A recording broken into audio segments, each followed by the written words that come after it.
συνεχίζουμε τώρα με ένα σκοπό ο οποίος μοιάζει με τον προηγούμενο, αλλά δεν είναι ο ίδιος. Έτσι. Ναι. Πώς λέγει ο Κώστας, είναι μέχρι το μισό είναι το ίδιο. Έχει στοιχεία, είναι στον ίδιο δρόμο. Έτσι. Οπότε περπατούν χέρι-χέρι. Δηλαδή άμα παίξει ας πούμε τη μία μελωδία και την άλλη, ξέρω αν ένας δεν ξέρει καλά, δηλαδή δεν έχει βιώσει το σκοπό, μπορεί να μην τα ξεχωρίσει, δηλαδή να πει κάτι στο προηγούμενο. Ή άμα μιλάει και το ποτό λίγο και τα αυτά, το μπερδεύεις. Ναι. Εμείς όμως αυτό το γράψαμε τότε που κάναμε το αφιέρωμα στον Αντωνιάδη. Ναι. Με αντίστοιχα που είχε γράψει ο Χρήστος. Έτσι. Εμείς θα πούμε άλλα αντίστοιχα που... Τώρα είπε το ποτό. Άρα είπε το ποτό. Ναι. Λέω τώρα, υπάρχει πιθανότητα ή ας πούμε φαντασία τώρα. Ναι. Μπορεί αυτός ο σκοπός να ήταν ας πούμε ο πρώτος που παίξαμε ο μητρικός. Που έπαιξε ο τάδε λιράριος στο τάδε χωριό. Ναι. Το ακούει ένας όμως που ήπιε κανένα ποτήρι λίγο παραπάνω. Και όταν πήγε στο χωριό, σου λέει το θυμάμαι έτσι πίνουν.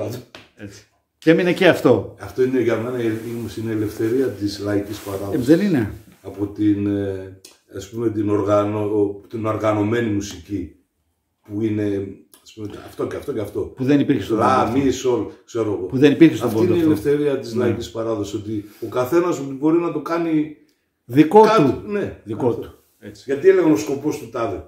Τι ήταν, δικός του ήταν. Δεν ήταν. Το έλεγε με έναν τρόπο που ήταν σαν να ήταν δικό του. Έτσι. Θαυμάσια. Πάμε.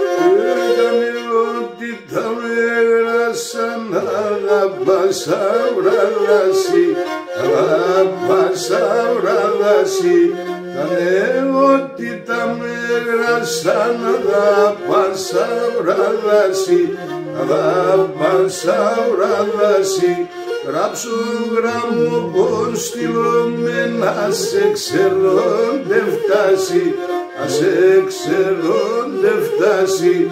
Γράψου γράμμο πως στείλουμε να σε ξέρω δεν φτάσει, όχα σε ξέρω δεν φτάσει.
αμόν τη λάμπα στο γυαλί να πανακρούσακουνται, το καμπανακρούσακουνται. Αμόν τη λάμπα στο γυαλί να πανακρούσακουνται, εφάες με θαμποθανό.